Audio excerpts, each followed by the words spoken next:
may mga science and innovation na mga solution na atong mga ginahatag. Number one, sa atong mga entrepreneurs o sa atong mga negosyante dito sa region para mapa-improve natin ang ilang productivity at maayo ilahang negosyo. And with that, kay going sa ato ang objective na mas ma-improve ang community o mas ma-improve na to ang ato ang mga negosyante through science and technology, and that mas dako ang ilahang contribution sa ekonomiya nato as well as pagdaghan sila sa tabang through employment. And then another one na yun lang sa ato ang community enhancement or empowerment through science and technology. Kanipod siya kay in partnership niya siya sa local government union and atong tumong animal health. Atong mga science, technology o mga innovation o mga solution na ihatag sa community atong itong maagin sa atong mga LGU. Kumali siya, kahatag sa mga solutions, no? For example, na isang komunidad na ay problema subali sa drinkable water or kanang water na potable. And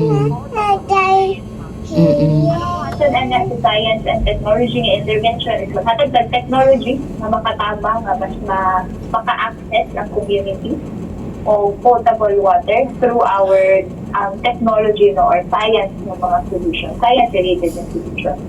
And then, naapod tayo Smart and Sustainable Communities program. So, kani siya, and ato pong dinatagaan o mga science and technology ng mga solutions and innovation ng atong mga cities. So, kani sa city nila para mas mahimo pa silang progressive. And then lastly, kinapod tayo local grant and aid. So, kani siya, para ni sa atong mga researchers, research institutions o other nga mga entities no? So makahatag sa mga grants and aid and support sa mga further nga mga innovations na nato sa region.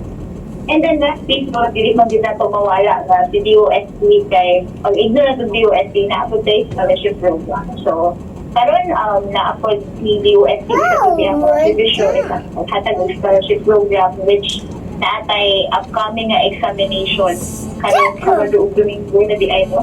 Yeah. Tapos na lang, bagtak sa ating mga mag-take na karon sa ating exam para atong mga future scholars sa DOST.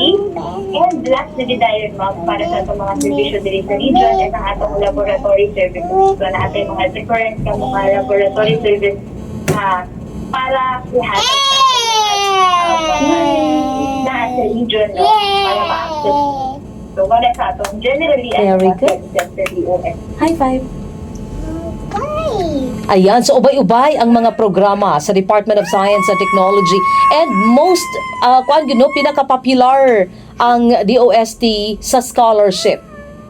Diba? Murag mao gina ang pinaka pag maingon tag DOST, okay, kanang scholarships ang gina-offer ana nila. Okay. Anyway, hug di ay hug. Wait lang. Mami, sabi ka program ha. Silent lang ha. Oo, you behave ha. Yes.